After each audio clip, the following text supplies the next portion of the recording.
سفینہ ایک صحابی ہے،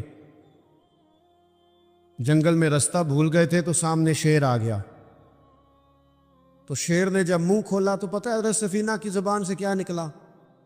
کہنے لگے او شیر ذرا خیال کرنا میں رسول اللہ کا غلام ہوں۔ اس مقام پہ بھی یہی نکل رہا ہے کہ میں نبی پاک کا غلام ہوں۔ ایمرجنسی میں بھی جب کہا میں حضور کا غلام ہوں تو شیر نے دو ملانی شروع کر دی، قدم چومنے شروع کر دیے، شیر پیچھے ہٹ گیا۔ تو آپ کی زبانوں پر یہ بات جاری ہو کہ ہم نبی پاک صلی اللہ علیہ وسلم کے غلام ہیں۔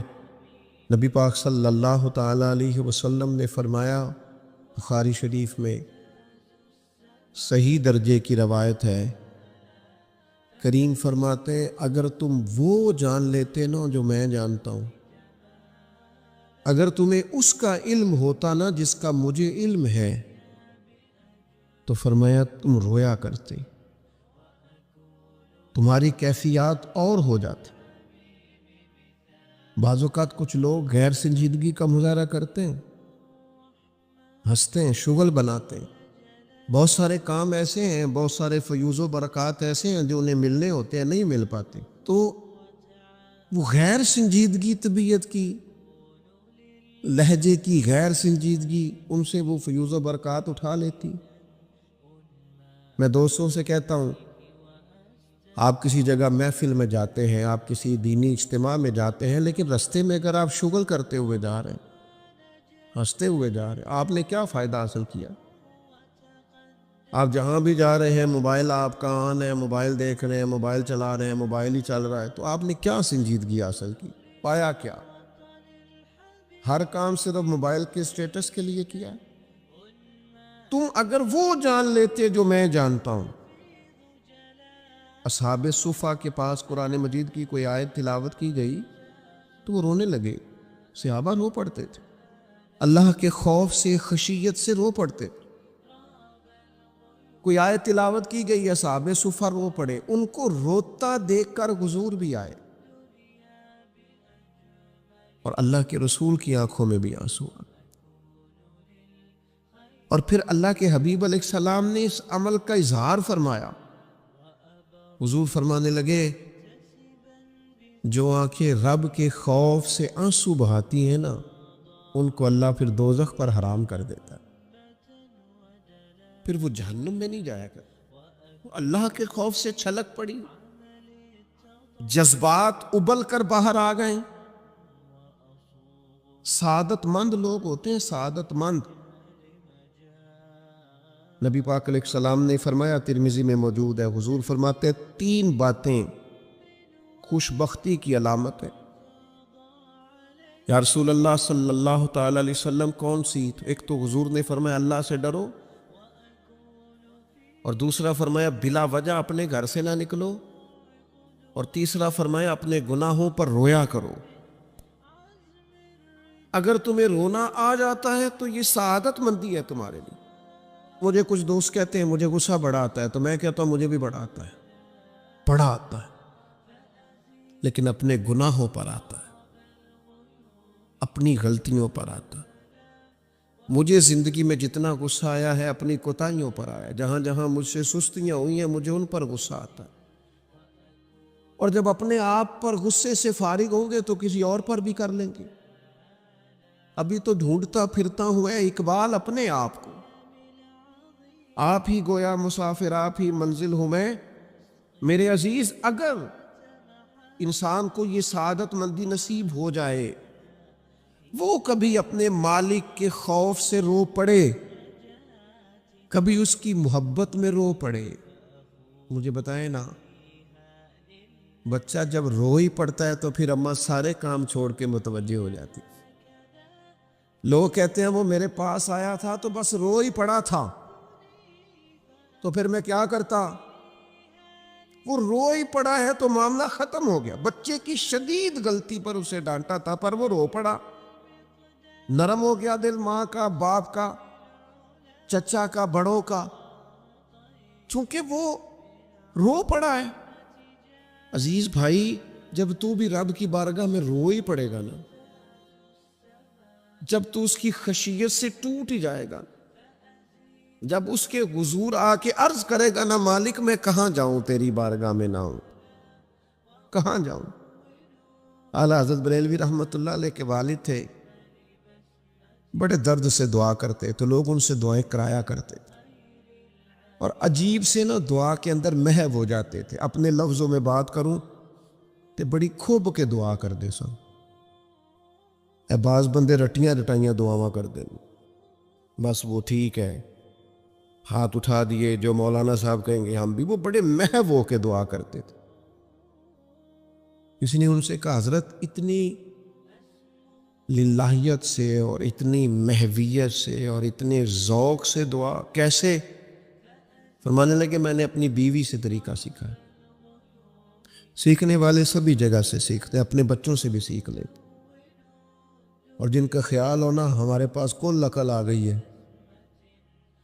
وہ بیچارے عقل کو خیر بات کہہ دیتے ہیں، جن کو سارا ہی پتہ ہے انہیں کچھ پتہ نہیں۔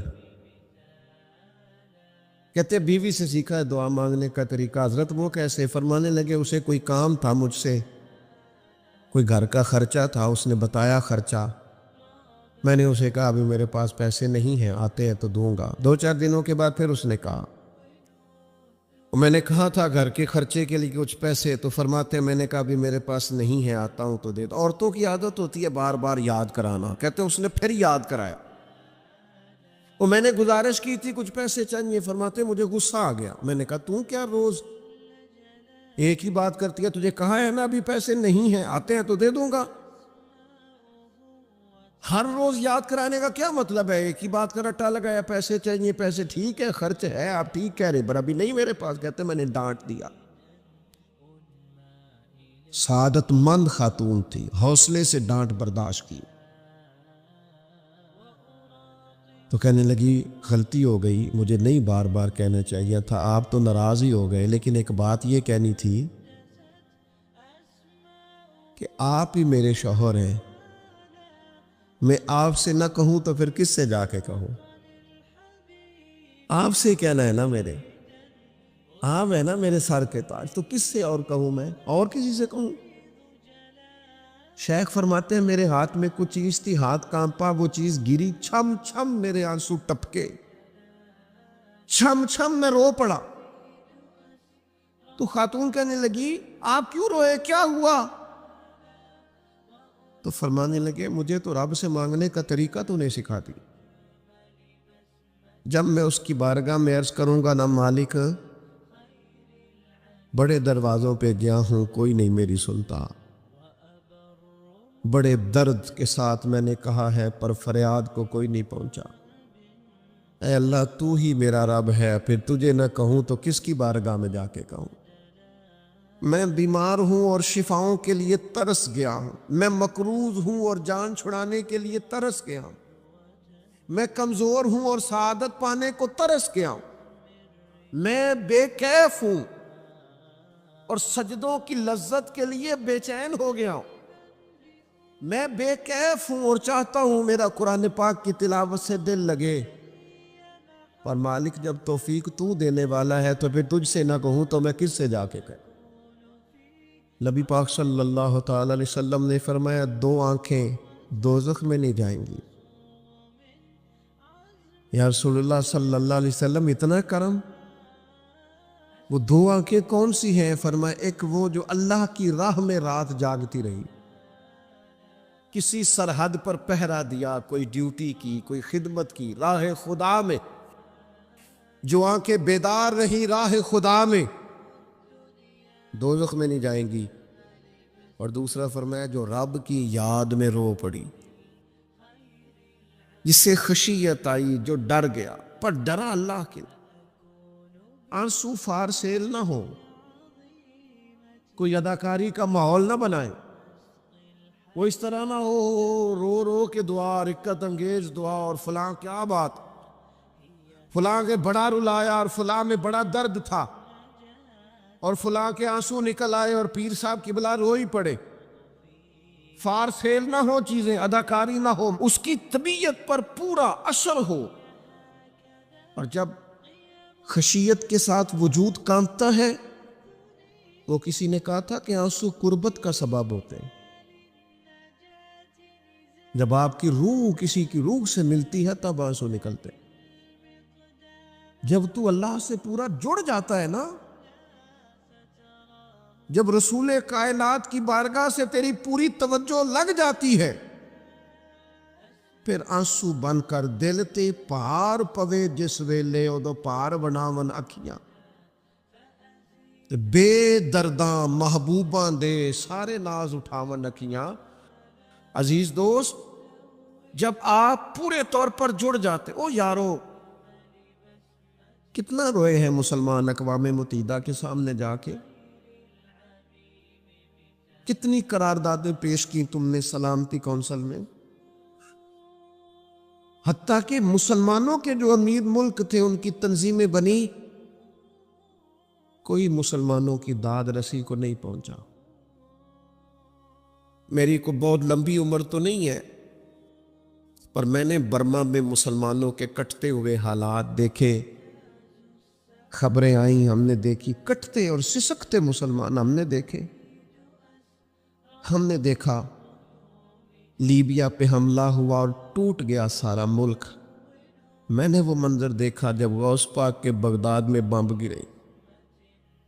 ہم نے وہ دور دیکھا جب کسی نے خبر دی کہ کربلا میں پھر سے کربلا برپا ہے. ہم نے وہ منظر دیکھا جب پتا چلا کہ پھر سے مولا علی کے نجف اشرف کو اجاڑا جا رہا ہے. ہم نے وہ سارے منظر بار بار دیکھے، بار بار سنے،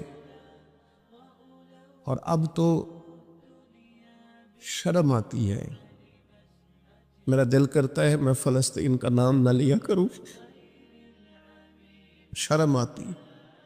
یہ کوئی ہماری تقریروں کے موضوع ہے؟ یہ کوئی ہمارے کالم لکھنے کے عنوان ہے؟ یہ کوئی ہمارے موبائل پہ لگانے کے سٹیٹس ہے؟ یہ تو شرم سے مر جانے کا مقام ہے. یہ کوئی گردنیں اٹھا کے بات کرنے والی بات ہے؟ یہ موبائل پہ ایک دوسرے کو ویڈیو دکھانے کا منظر ہے؟ رمضانوں میں، شاموں میں اپنے اپنے بچوں کو سینوں سے لگا کے افطاریاں کرانے والوں، اور بچوں سے پوچھنے والوں کہ پتر تو کی کھانا ہے، اس سے پوچھ لے اس کی مرضی کیا ہے. تمہیں پتہ ہے فلسطین کی بیٹیاں بھی سیدہ ختیجۃ الکبریٰ کی بیٹیاں ہیں. وہ مومنوں کی مائیں ہیں تو ان کی بھی تو مائیں ہیں نا. فلسطین کی بہنیں بھی صبح قیامت حضرت فاطمہ کے پلو میں پناہ لیں گی. نبی پاک صلی اللہ تعالی علیہ وسلم نے فرمایا من اذا مسلمن فقد اذانی. میں کیسے وہ بات آپ کے دلوں تک اتاروں کہ حضور نے فرمایا جب میرے مسلمان کو تکلیف ہوتی ہے تو مجھے تکلیف ہوتی ہے، مجھے درد ہوتا ہے. اس رسول کی امت جو کافروں کی رسیاں زور سے باندھی جائیں تو حضور فرمائیں ڈھیلی کر دو. یہ ہائے ہائے کرتے ہیں تو مجھے نیند نہیں آتی. اگر بدر میں قیدی بنا کے لایا گیا کافر ہائے ہائے کرے تو حضور کو نیند نہیں آتی، تو مجھے بتاؤ کہ فلسطین کی بیٹیاں ہائے ہائے کرتی ہیں تو گنبد خضرا میں محبوب کو آرام ہے؟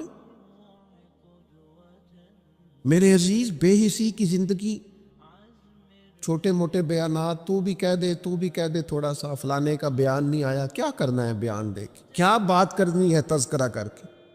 دوستو آؤ، رو کے دیکھ لیا ساری دنیا کے سامنے، کچھ رب کے سامنے رو کے نہ دیکھ لیں. اب اسے کہے نا، اب حضور کی بارگاہ میں عرض کر کے نہ دیکھ لے کہ تجھ سے فریاد ہے اے گنبد خضرا والے، اب کعبے والوں کو ستاتے ہیں کلیسا والے. اور کی اگر تو نے دل مسلم کی دل جوئی نہیں، پھر ہمیں تانا دیں گے بت کے مسلم کا خدا کوئی نہیں. اب اللہ رسول کی بارگاہ کی طرف رجوع نہ کر لے، اب چھوڑ نہ دیں سیاستدانوں کے گلے، اب چھوڑ نہ دیں دنیا اقوام متحدہ کی بات اور سلامتی کونسل کی بات، اب اپنے اللہ کی جانب رجوع نہ کریں. دیکھو نا، نبی پاک صلی اللہ تعالی علیہ وسلم نے ہمیں فرمایا تمہارے آنسو قدر والے ہیں، رب رسول کی بارگاہ میں بہانا. ان کو ضائع نہ کرنا۔ عزیز بھائیوں، عجیب بات ہے نا، حضور فرماتے ہیں احسان جتلانے والا جنت میں نہیں جائے گا، یعنی نیکی کر کے دوزخ خرید لی، احسان کر کے، خرچ کر کے اپنے لیے جہنم کٹھی کر لی۔ کیوں؟ احسان جتلایا، اس نے بتلایا ہے۔ یوں تو ہر ایک کو شیطان سے ڈر لگتا ہے، اور مجھ کو اس دور کے انسان سے ڈر لگتا ہے، اور جس کی ہر بات میں پوشیدہ ہو نشتر کی چبھن۔ شاعر کا تخیل دیکھیے، نشتر کی چبھن، جس کی ہر بات میں پوشیدہ ہو نشتر کی چبھن، ایسے ہر صاحب احسان سے ڈر لگتا ہے۔ اس طرح کے احسان کرنے والوں سے خوف آتا ہے کہ اللہ بچا ان سے۔ کچھ لوگ اذیت دیتے ہیں، تکلیف دیتے ہیں، آزمائش میں ڈال دیتے ہیں۔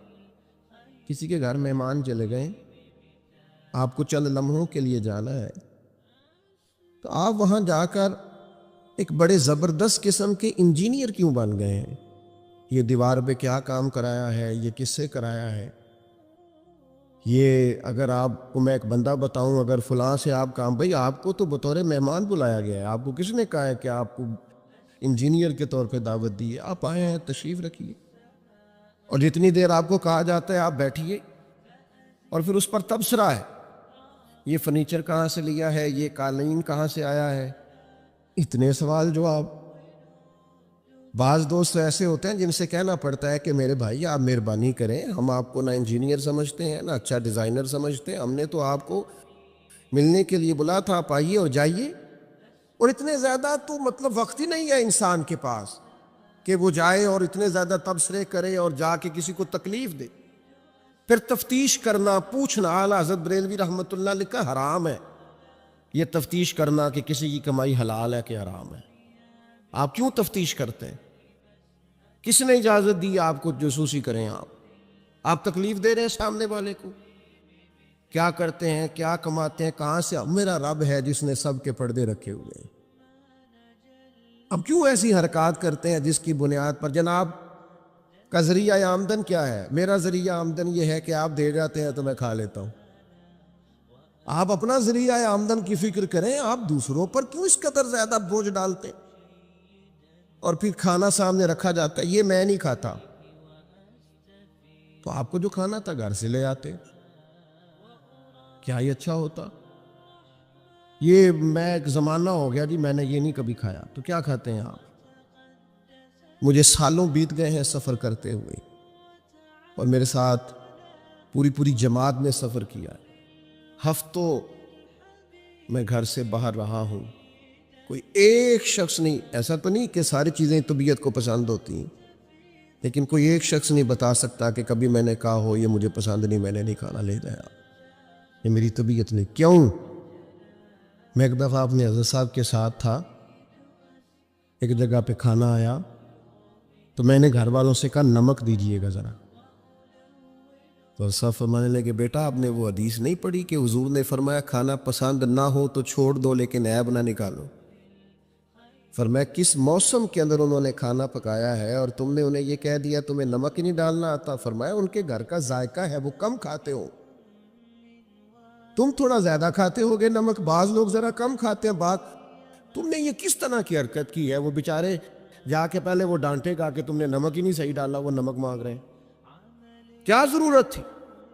تھوڑا سا وہ حضرت سلمان فارسی رضی اللہ تعالیٰ عنہ کے گھر میں مہمان آ گئے، آپ نے کھانا رکھا تو وہ صاحب کہنے لگے کبھی پودینے کی چٹنی ہو جاتی نا، تو اب ان کے پاس پیسے نہیں تھے، ان کا لوٹا تھا ان کے پاس پیتل کا یا لوہے کا، لے جا کے گروی رکھا کسی کے ہاں جو وضو کے لیے رکھا ہوا تھا جناب سلمان فارسی نے، پھر وہ لوٹا گروی رکھ کے پیسے لائے، اس کا پودینہ خریدا اور لا کے مہمان کو دیا، تو مہمان کہنے لگا جی اللہ کا شکر ہے ہم قناعت پسند ہیں، جو مل جائے کھا لیتے ہیں۔ یعنی ایک تو یہ کہ پہلے فرمائش کر دی اور اس کے بعد نیک بننے کا ڈھونگ بھی رچایا۔ بھی کچھ لوگوں کا طریقہ ہوتا ہے وہ سارا کچھ کرنے کے بعد نا، یعنی 1.25 گھنٹے غیبتیں کرنے کے بعد کہنے چلو سانوں کی لگے، بھئی آپ 15 منٹ ہی رہ گئے تھے، 2 گھنٹے پورے ہونے لگے تھے، ساری تو کر لی آپ نے، اب پیچھے بچا کیا ہے؟ تو وہ کہنے لگے رہی میں قناعت پسند ہوں، جو مل جائے کھا لیتا ہوں۔ تو حضرت سلمان فارسی ناراض ہوئے، جلال میں آ فرمانے لگے اگر تم قناعت پسند ہوتے تو میرا وضو کا لوٹا آج گروی نہ پڑا ہوتا۔ تم قناعت پسند ہو، اوپر سے جھوٹ بولتے ہو۔ لیکن تکلیف دینا، اذیت پہنچانا، ذہنی طور پر کسی کو ٹارچر کرنا، میری اب کبھی طبیعت خراب ہو جاتی ہے نا جی، تو چونکہ محبت کرنے والوں کی لسٹ لمبی ہے، طبیعت خراب ہو جاتی ہے تو میں بتاتا نہیں، کتنے کتنے دن خبر نہیں ہوتی، میری خواہش ہوتی ہے۔ پچھلے دنوں بھی ایک پورا دن ہاسپٹل میں گزارنا پڑا، میں نے بتایا نہیں، افواہ تھی کہ میری طبیعت خراب ہے، لوگوں نے پوچھ پوچھ کر بیمار کر دیا، نئے سرے سے بتانا پڑتا ہے ہویا کی سی۔ اور پھر کچھ تو اتنے خاص محبت کرنے والے ہوتے ہیں کہ انہیں پوری ڈیٹیل چاہیے ہوتی ہے، پس منظر سمیت۔ آپ حضور علیہ الصلوۃ والسلام نے فرمایا بہترین عیادت وہ ہے جو جلدی ہو، نہیں تھوڑی دیر کے لیے مریض کے پاس جائیں، یہ بہقی میں حدیث موجود ہے۔ بہترین عیادت، بہترین تیمارداری وہ ہے جو جلدی ہو، فٹافٹ آپ آئیں، تھوڑی دیر بیٹھیں اور چلے جائیں۔ اتنی تفصیلات، پھر 7 نسخہ جات، پھر یا کچھ لوگ تو ایسے ہوتے ہیں جو اتنا ڈرا جاتے ہیں بیمار آدمی کو کہ وہ جلدی فوت ہونے والا ہو جاتا ہے۔ اس کہتے ہیں فلانے کو بھی یہ مرض تھا، بیچارہ 4 بچے فوت ہو گیا۔ آپ کو تو کہا تھا تسلی دیتے، مریض سے دعا کراتے، پھر ضد کریں گے، اصرار کریں گے، یہ کھا لیں، کھائیں گے تو اٹھیں گے، تھوڑا سا تو لیں۔ اللہ کے بندے، نبی کریم علیہ السلام نے فرمایا بیمار سے ضد نہ کرو، اسی اللہ کھلا پلا دیا کرتا ہے۔ تم ضد کر رہے ہو، اصرار کر رہے ہو، تکلیف دے رہے ہو، اذیت پہنچائی جاتی ہے۔ بڑے درویش آدمی تھے حضرت سری سختی، کبھی کسی سے سخت جملہ نہیں کہا۔ آپ بیمار تھے، ایک صاحب تیمارداری کرنے آ گئے، آپ کا خیال تھا کہ وہ ہو گئی تیمارداری، وہ جائیں۔ کئی لوگ ان کے بعد آئے چلے گئے، لیکن بیٹھے ہوئے ہیں، جا ہی نہیں رہے۔ تو حضرت سری سختی رحمۃ اللہ تعالیٰ علیہ، اب بعض دفعہ مروت ایسی ہوتی ہے کہ بندہ اپنی زبان سے معزز آدمی کہہ نہیں پاتا، لیکن وہ چونکہ تکلیف میں تھے، سردی کا موسم تھا تو دروازہ کھلا رہ گیا، تو وہ صاحب کہنے لگے حضور دروازہ بند کر دو، ٹھنڈ آ رہی ہے۔ تو فرمانے لگے کر دیجئے، لیکن اگر کبھی باہر سے کر دینا تو ذرا زیادہ بہتر ہو جائے۔ معنی یہ تھا کہ آپ تشریف لے جائیں، چلے جائیں نہیں کہتے بزرگ۔ آپ کچھ لوگ ایسے ہوتے ہیں، انہیں رخصت بھی ذرا اعزاز کے ساتھ کرنا پڑتا ہے۔ آپ تشریف لے جائیں اور دروازہ باہر سے بند کر دیں تاکہ ہوا بھی نہ آئے اور آپ جیسا کوئی پکا مہمان دوبارہ بھی نہ آئے۔ تشریف لے جائیں، تکلیف نہیں دیں، اذیت نہ دیں کسی شخص کو کسی بھی طرح سے پریشان۔ ایک ہمارے ہاں اور بڑا مسئلہ ہے، میں تو مذاق کر رہا تھا۔ مذاق کیا ہوتا ہے؟ مذاق تو جاہلوں کا کام ہے۔ یہ موسیٰ علیہ السلام کی قوم نے کہا کہ ایک شخص کا انتقال ہو گیا ہے تو ہمیں بتایا جائے کس نے قتل کیا ہے۔ تو جناب موسیٰ علیہ السلام نے فرمایا گائے ذبح کرو۔ تو ان لوگوں نے کہا آپ ہم سے مذاق کرتے ہیں، اتتخذون ہزوا، آپ ہم سے مذاق کرتے ہیں؟ تو فرمایا اعوذ باللہ ان اکون من الجاہلین، میں اللہ کی پناہ چاہتا ہوں کہ میں جاہلوں میں سے ہو جاؤں۔ مذاق کرنے کو جناب موسیٰ نے، قرآن مجید کا پہلا پارہ کہتا ہے جاہلوں کا کام کہا ہے۔ مذاق ٹھیک ہے، دل لگی ٹھیک ہے، یعنی آپ خوش طبی کریں۔ مذاق تو کسی کے عیب کا ہوتا ہے، تیری آنکھ کس طرح کی ہے، تیری ناک چپٹی ہے، یہ مذاق ہوتا ہے۔